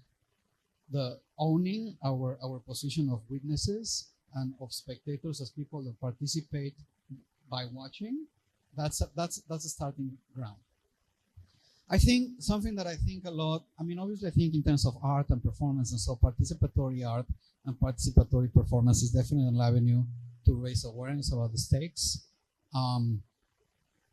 But I also think that, and I go back to a point that I made, in a time where space agencies are being reformulated and being reborn, and that they remain within government purviews, that in societies and governments that have any degree of democratic participation, that means that by law, you have a right to participate or to be informed, or depending on the legal framework of the country, right? So that's very site-specific. But so long as space agencies remain in the purview of governments, there is already a question about citizenry there that may be very palpable. It's a pity, and speaking as someone that lives in the States, it's a pity that democratic participation in the United States is where it's at, because a lot of the decisions about space entrepreneurism are being taken in that Congress. And so, for example, the FAA just allowed a company, Space Orbital, to launch a mirror that can reflect sunlight during night. And so that's like, okay, wow. And so imagine that, this is perhaps wishful thinking, But imagine that the civil society becomes like there's work to be done to increase awareness among the civil society so that the civil society can understand the stakes of supporting our space agencies in developing science, technology, and discourse that counterweights this like avalanche of private enterprises that are not accounting for the planet. But again, I think the arts, participatory arts, are excellent examples to model these practices. And then the question about passports. Yeah. Yeah, those are identity politics in the space industry that are touchy, and that colleagues that depend on science funding would prefer not to speak about because their work is at stake. I can say that in interaction with my colleagues at UCLA, I've learned that scientists in the US are increasingly being critical of unchecked space tech, and they do begin to see problems like, well, this kind of doesn't look too diverse, this kind of looks like not inclusive. So there's advances there that our colleagues in science are also aware. I'm not entirely sure how to resolve it. I think it is an infrastructure problem. I think it's a problem that is legacies of cultural histories and structures of power that have been in place for 500 years. But it definitely should be a point in the agenda. Not only in terms of representation in the space crew. I don't think it's just about a Filipina being in the International Space Station. It's also about the Philippines having a say on what is put in their sky. Right? What are the satellites that are gravitating on top of us? What is the data that is being collected? Who's benefiting from that data? What is that science being used for? And whether the Filipinos have a say. Right? So it's a larger question. Again, not an answer, an agreement, and an invitation to continue doing your work, precisely because it's important that these conversations are held at the core of the astronautical community. Thank you, Felipe. We took some questions from registered participants prior to the start of the talk, and so I'm going to read out one of them right now. If Southeast Asian nations remain dependent on foreign launch providers, that is US, China, India, EU, what does multipolarity actually mean for a country like the Philippines beyond symbolic participation? How do smaller national space agencies decide which part of the value chain to build domestically versus outsource? And I suppose actually this is addressed not only to Felipe, but to the Philippine Space Agency, who might have an opinion on this.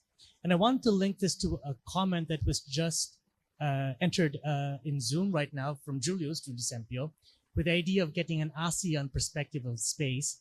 I think it will be interesting to know how Indonesia thinks about it, being one of those who had an active space agency since the 1960s.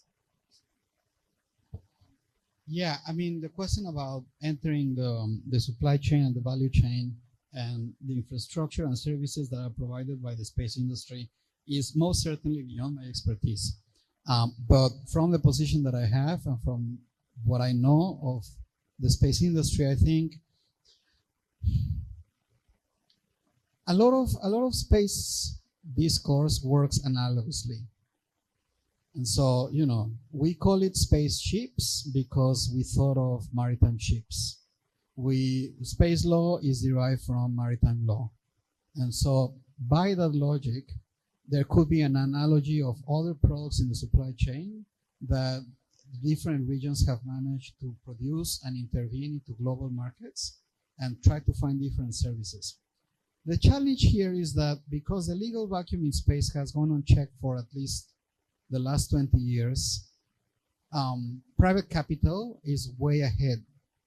And so I think the challenge is less about finding sovereignty on the services and products that different non-spacefaring regions can offer, and more about initiating conversations that puts checks and balances to private capital before it continues to grow unchecked and develop a monopoly on the services of the space industry before anybody else can catch up and contribute and compete.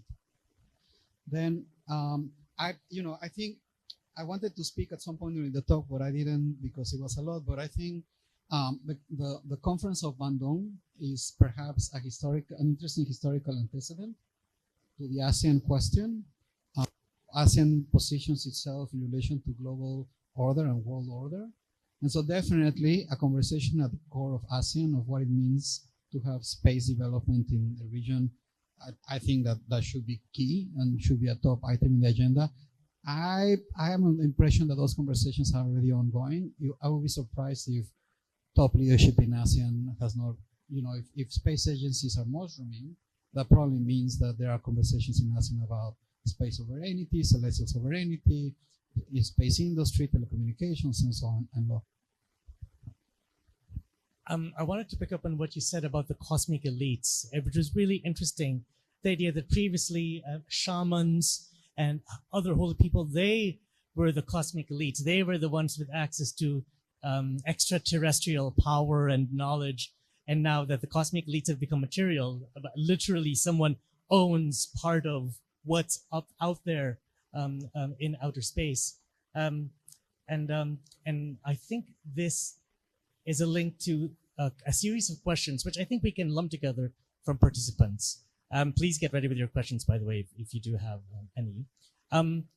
I'll read them out, but I think, and I suspect the answer you would give is the same for all of them, which is that we just need to participate in space humanities. So the first question is, if space humanities advocate for space as a global, equitable common, how do we prevent cultural cooperation from being weaponized or dismissed as naive by dominant space powers?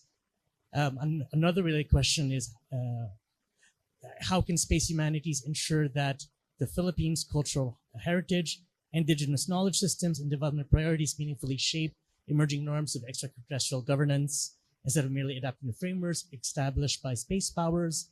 And finally, if space exploration serves as a record of human heritage, who gets to decide which cultural stories, histories, and values are preserved or represented as we expand outward? How do we prevent the erasure of minority regional perspectives? And I think, isn't the answer that we just need to get involved? No? Yeah. Again, we need to devise, create, foster, and develop mechanisms of participation that push for improved, more enhanced, with more visionary legal frameworks and policy frameworks to develop this, to address these questions. I think, the circulation of cultural artifacts in global markets will always have as a byproduct the commodification of those artifacts, right? And so, an excellent example is Frida Kahlo, that of course is a national pride in Mexico, but the moment that it begins to circulate globally, it gets commodified, and its commodification begins to lose some of the value that it has for the Mexican community. I think that's, if we're speaking of market cycles, that's perhaps unavoidable. The advantage of playing in that game, if that's a game that we want to play, is that at least there's a circulation of cultural capital, and that cultural capital gets mixed with other cultural capitals, and that's an exercise of futuring, right? Like, I think there's value in imagining hybrid planetary futures rather than monocultural planetary futures, right? And at least to me, a monocultural planetary future is a no-go. It's something that I would proactively resist. A multicultural, hybrid, intracultural future. So I think perhaps it's not so much about being scared of cultural capital being circulated and more about deciding how that cultural capital gets circulated. And so that's the third question, that who gets to curate? I mean, yeah, like an excellent example is the Golden Record. I don't know if friends here are familiar. The Golden Record is an artifact that was launched in 1977 on board Voyager 1 and 2. It's a LP, a Golden Record, that has in it an archive of human cultures.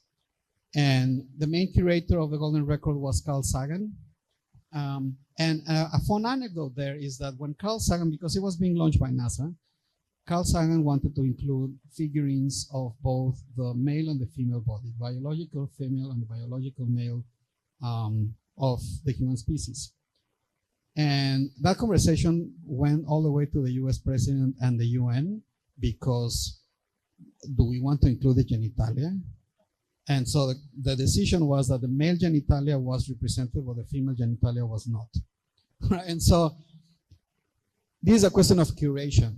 This is a question of cultural curation. And again, this is a question that museum studies, heritage studies, these are questions that these fields deal with every day. How do you curate an identity? What do you present? How do you represent heritage and so on? And so I go back to artistic practices. With the growth of arcs and time capsules that are being seeded on the moon, there is a possibility here to advance space missions that curate other heritages and that include heritages. And on that note, I also think that there's a risk on that kind of project on curating culture as if it was dead. Because a lot of those two-time capsules are like, this is dead and we're going to kill it, right? And so curating live arts and curating cultures as a way of enacting liveness, as a way of preservation, performance as a way of preservation, is also an important mechanism to begin to address the question of who gets to be remembered or who gets to be included in these heritage discourses. And on that point, it's also worth remembering that a lot of indigenous knowledges are not text-centric. They are embodied. These are dances, these are rituals, these are performances. And so curating a space festival in the context not of folklore, but in the context of space, in association with a space agency perhaps, that includes traditional practices across the archipelago, is an excellent statement on how Southeast Asia and the Philippines projects itself onto space. Are there questions from the room? Because if not, I will read questions from Zoom again. They're coming in quite.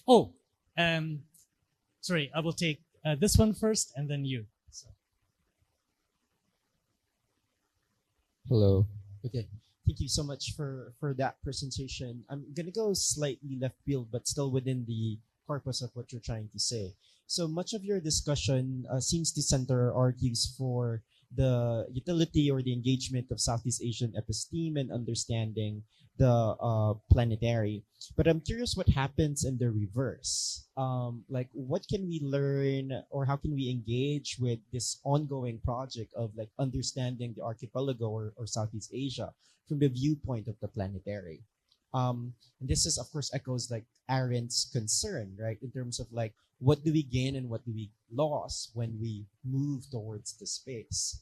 And so as a continuum to your, I think, very compelling argument of the engagement of Southeast Asia in planetary humanities, I wanted to hear what your thought about. Let's go about the reverse. What can the planetary actually tell us about us living here? Yeah. Okay.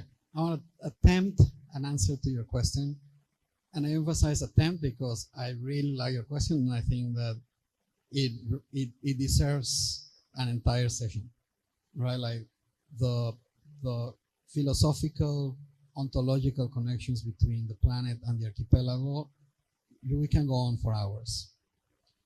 I think, to me, the planetary as an ontology is fascinating because it's an ontology that produces difference, right?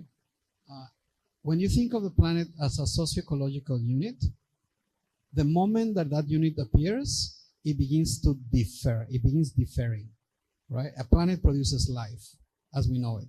So the moment that life appears, difference appears.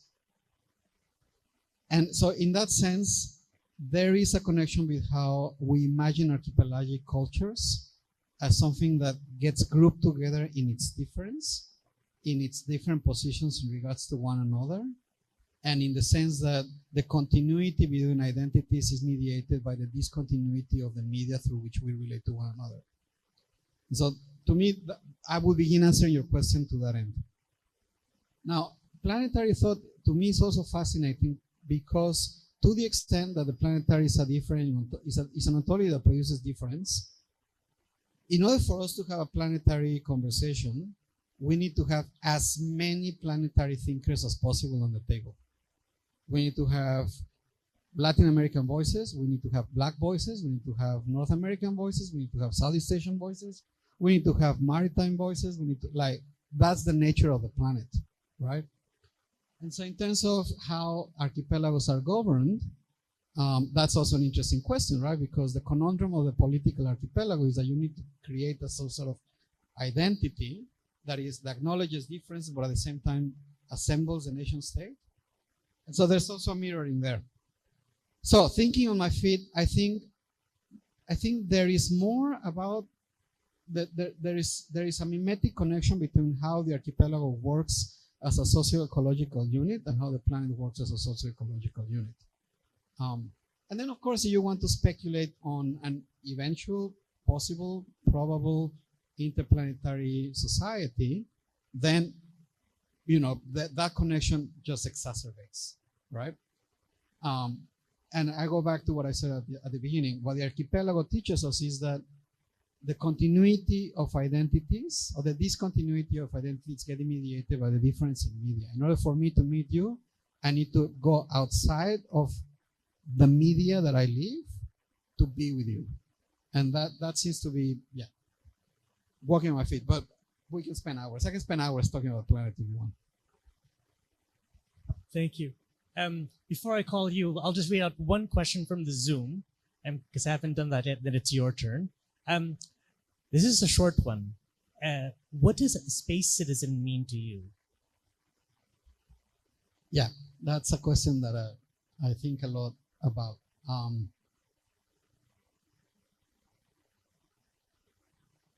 So, to me, citizenry is the capacity to develop the awareness of the other. To be in society means that I'm aware that I have a duty to preserve and to honor the person next to me. So what does that look like in space?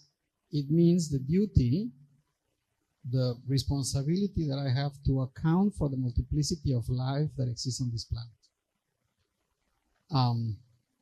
Now, another viewpoint to answer that question is a question about membership.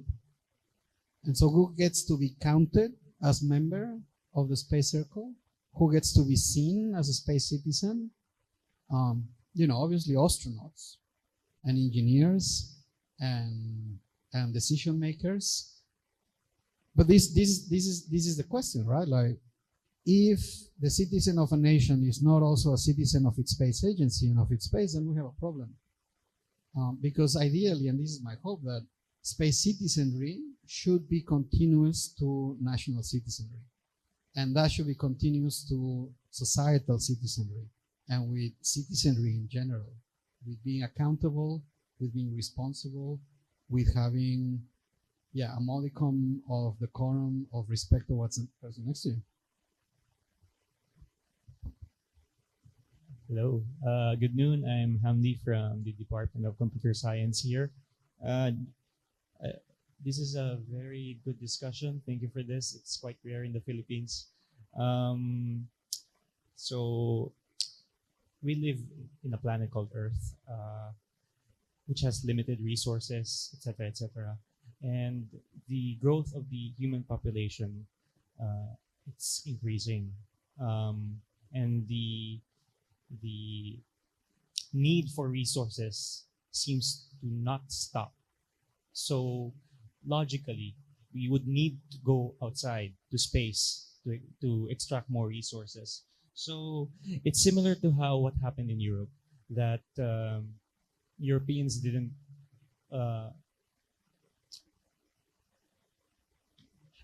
they found the resources they had in Europe limited. So for the experience here in Southeast Asia, I wrote the question. So historical imperialism in Southeast Asia was largely driven by private corporate monopolies, such as the Dutch East India Company and the British East India Company, acting as proxies for state power. So they approximated sovereign powers. They actually had sovereignty. So as we enter an era of privatized space exploration dominated by a handful of billionaires and trillionaires, how can a Southeast Asian space humanities framework prevent outer space from becoming a new zone for corporate extraction and extraterrestrial enclosure where private capital supersedes the public good? So I'd like to solicit your thoughts on that. Thank you so much. Thank you. What a great question. And I really appreciate that you articulate extraterrestrial enclosure, because that's by all means what is happening. Okay, I think let's begin clarifying. When Europe began a colonial project, it's not like the resources that were there were finite. What was happening is that they wanted a bigger market in the exchange of produce and spices and materials from Southeast Asia. So it was the offer of other products that were not in their locale what prompted the pursuit of mercantile maritime routes that eventually led to the founding of Christopher Columbus expedition. What is important to understand there is that when that happened, Spain was occupied by Islamic empires. And Islamic empires and the caliphates were the ones that began trading with East Asia and Southeast Asia. So the produce and the materials that the European economy had were a consequence of previous empires, right? To an extent. So that's an important thing to consider, because if we extrapolate that to what is happening at the planetary scale right now, of course, with the growth of population, resources are finite. And by resources, we don't only mean food, we mean water, we mean oxygen, we mean different fundamental elements of life that are necessary and that are becoming more precarious because of the over-industrialization of some zones for above others. I think one key question here, or one challenge here, is to challenge ourselves not to determine that future as a future that is unavoidable. In other words, the extraction of resources on the moon at the moment is much more speculative than material. We speculate that there will be enough water on the moon, there will be new materials that will drive new technologies, and based on that speculation, a lot of the commercial value of the space industry is driven.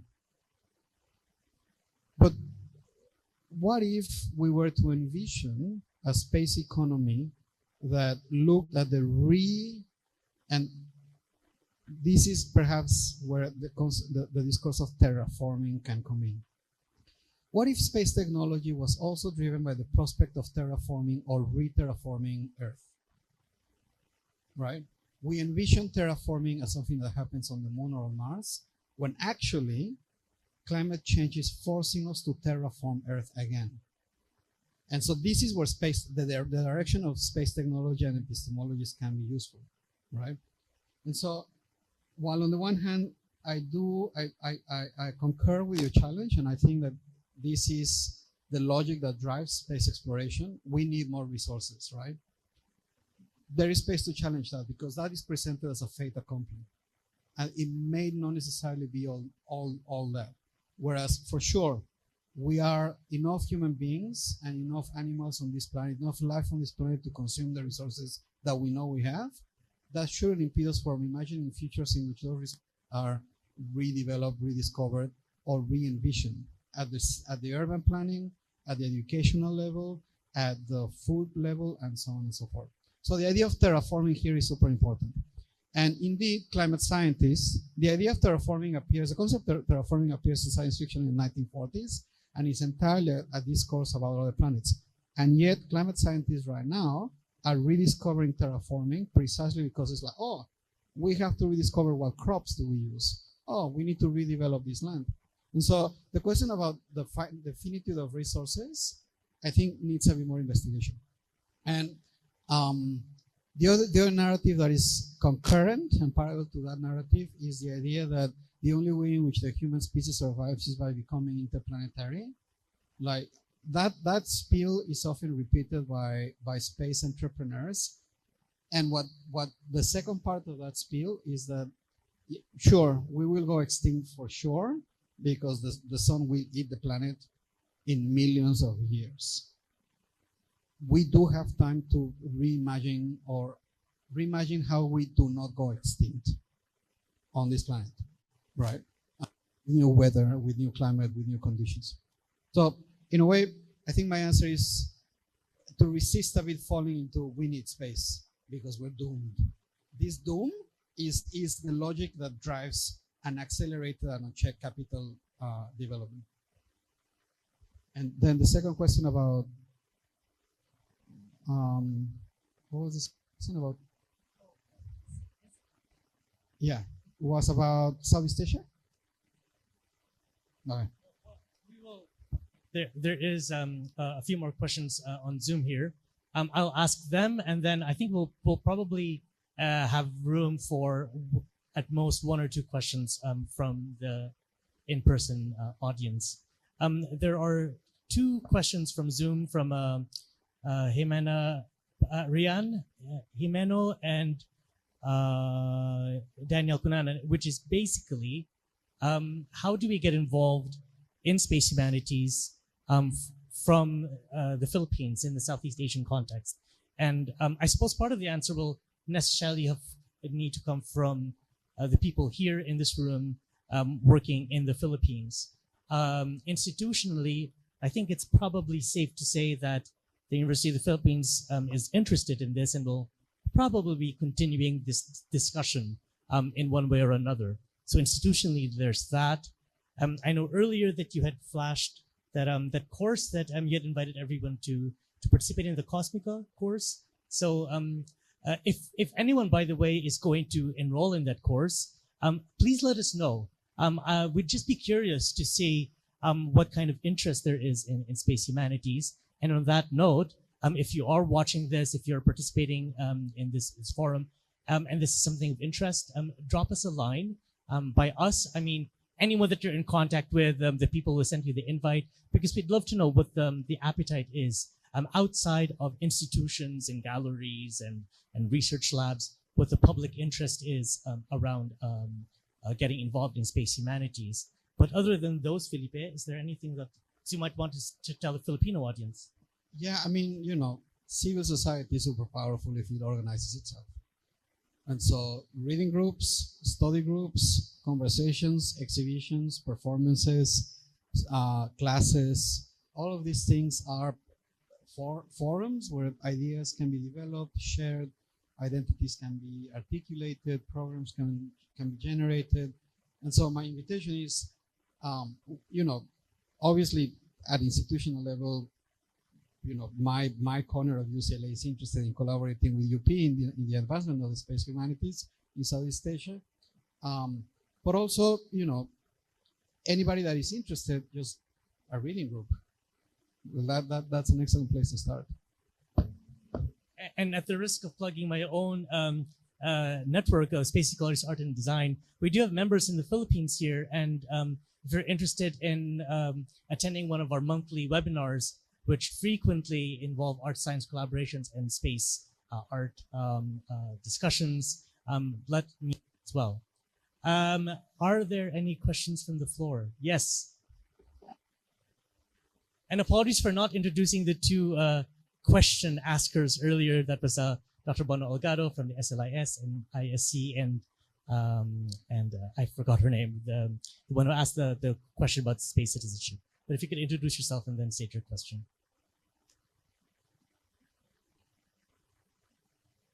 Hello, Ayan. So, hi, Joseph Jesse from Cavite State University Imnos Campus. And to preface po yung question, it might be a little scattered, I'm kind of nervous. So in Filipino psychology, we have this concept of kapwa, where the concept being the main core of what it means to be a Filipino is we have the shared culture, shared identity, kapwa, like as what Carl Severino dinalumat, which is kind of like etymology, but like deeper ganun. yung ka from kapwa, and puwa, puwang, like space, and ka. Ka is something that you put in front of the word in order to signify that something is shared. So when you say kapwa, you're saying you're sharing space with other people, as in that is the core identity of what it means to be Filipino. So with that said, this idea that space itself is collaborative, as in the exploration, the study, everything that goes to it is shared. This rise also in what it seems to be very reactionary, very conservative, right? Thinking politics in Western spaces, sort of deteriorating this sharedness of human spaces. I wonder how that would influence, since space exploration nga is shared, and yeah, how would that influence our current political, cultural identity, in order to like, I don't know, I guess in order to reach that goal of space exploration, we kind of need to like get ourselves together here in Earth first. And that's my first question. And my second question is a little bit different naman. What is your favorite space movie? Space movie? Space movie. I Okay, I'll begin with the second one. That's a really, really difficult question because I have a few, and because I write about theater and performance and space, that's my main emphasis. I proactively try not to watch a lot of science fiction, to try to avoid falling into speaking about this intense science fiction. But from the top of my head, I really like the Three-Body Problem trilogy, the novel. I think it's not a movie yet. Netflix did a series, but the trilogy, the novels are really good. And then Liu Cixin also has another novel called The Wandering Earth that is fascinating. I could watch Star Wars over and over. That's just like, yeah, it's my childhood.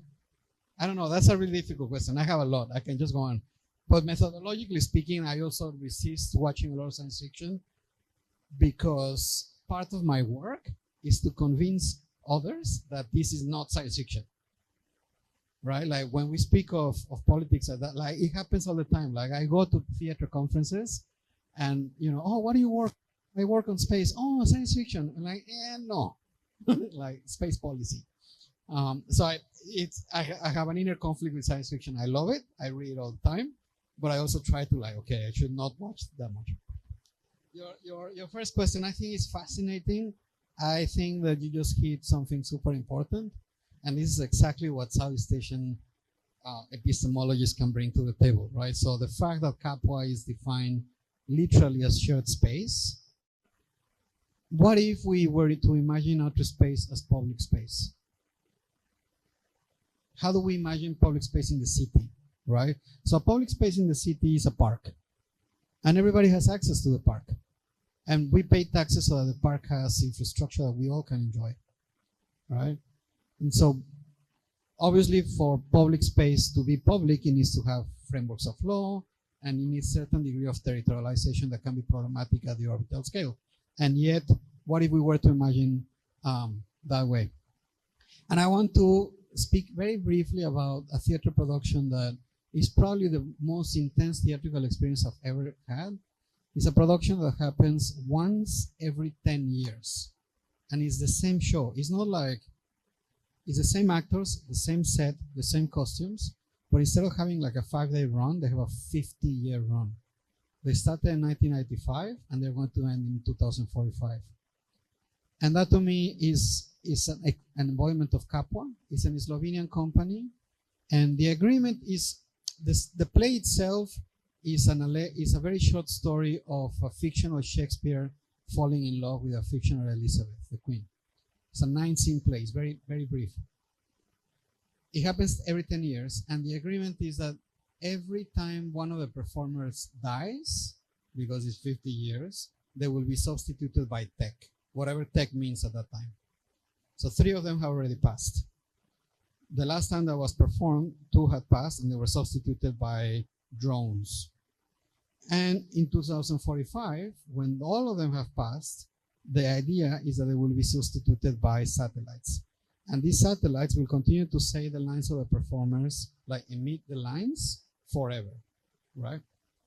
So this is also what compels this production, because it meets every 10 years. What happens is that the audience that began watching it now comes back every 10 years. So it's sort of like a shared event, right? Like you go back so I watched it for the first time last year, and I met people that have been watching it every 10 years since the beginning. And so it's an embodiment of sharing space till death and beyond. And so when we can imagine Capua at that scale as a shared space, it may not necessarily mean creating a public space in space with parks. It may mean creating experiences where we envision sharing life and space at that scale. And that is so powerful, because at the ground level, what this company achieved, when they started, it was sort of like a performance art, avant-garde art kind of joke. But now, because they have been so consistent, the Slovenian government is funding is like a mission. And so low-key, what this theater company has achieved is to create sort of a community art program that thinks shared space and shared life with support of the Slovenian government, the European Union, and is slowly building a space mission that is 50 years in the making. And so what if we envision space as a public space and look like other than this is my space and now it's public? How do we share space at that scale? Thank you, Felipe. I think we will have to close the discussion on that question. If I could ask you to all help me welcome Felipe. Thank Felipe for his talk, rather. Thank you very much. Dr. Felipe Cervera is an assistant professor at the University of California, Los Angeles. And it is my pleasure to ask our Vice President for Research and Innovation, VP Joel Marciano, to close today's event.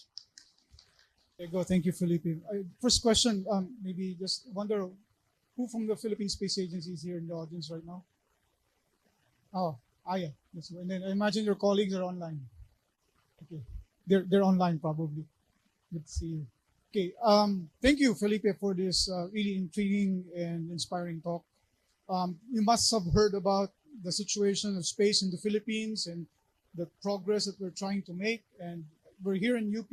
UP has played and continues to play a significant role in pushing this frontier forward for the Philippines. While our sights have been set mostly back down towards Earth, there is, of course, a lot of inspiration and a lot of push to also spectate outwards. And this is inspiring a whole new generation of Filipinos. And it's very important while we have been, when we began trying to catch up with the technological aspects, and as you know, technology always moves faster than the policy is always, let me say it this way, policy is always trying to catch up with technology, as we see in fields like AI and then in space, right? So rounding up the technological core with humanities and other aspects in policy and law is quite important. And you showed the key development areas there. While it's not very explicit, the role of humanities and policy there, it is embedded across all of those areas. Now, as we have been trying to, in the beginning, the focus has been for a country like the Philippines. As you know, we still get asked why we bother about space. The answer to that question, some point, I had to pull out a map and say, can we just look at the map and see what we are and where we are? What we are is an archipelago of several thousand islands. And instead of thinking of water as separating our islands, we think of them as bridging our islands. But space can do the same. So the vantage point of space can connect our communities, can enhance productivity across our country. At the same time, where we are is, as you know, in the typhoon belt in the Pacific Ring of Fire. The vantage point of space helps us with valuable data, which would make better informed decisions and resource allocation for our country. And it is precisely these challenges that we've had so long ago that we are incessant.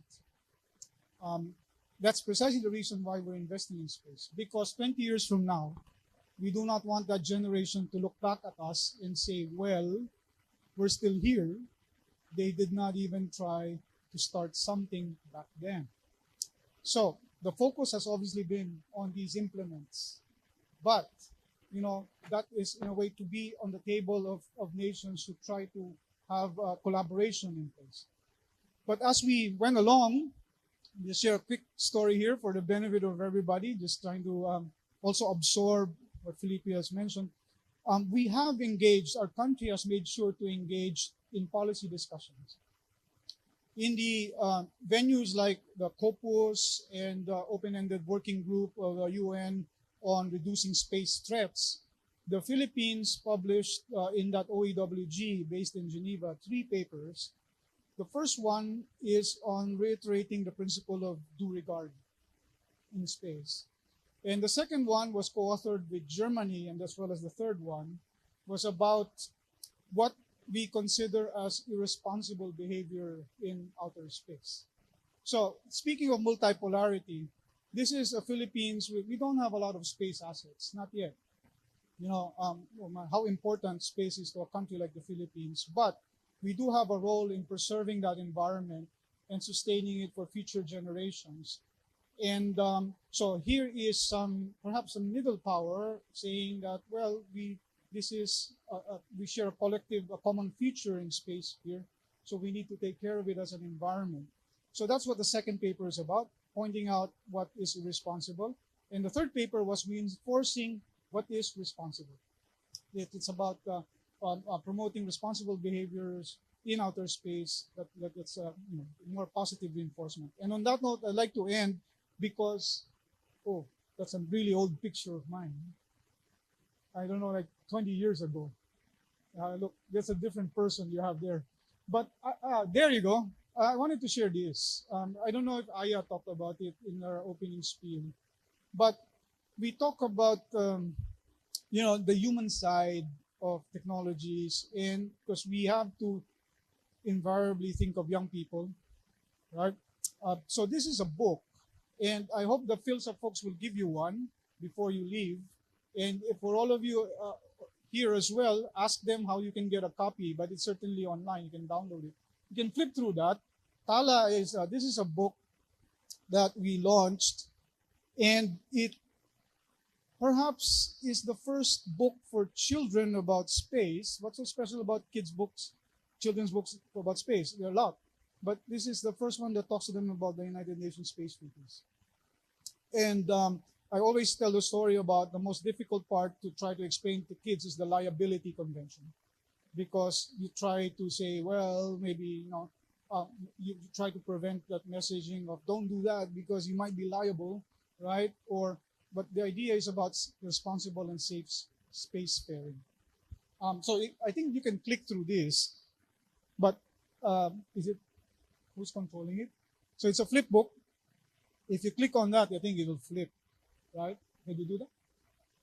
No, it's just a static. Okay, but anyway, I did bring from my office a special version of this. Unfortunately, I could not give it out because it's the only copy these guys gave me. It's now in French.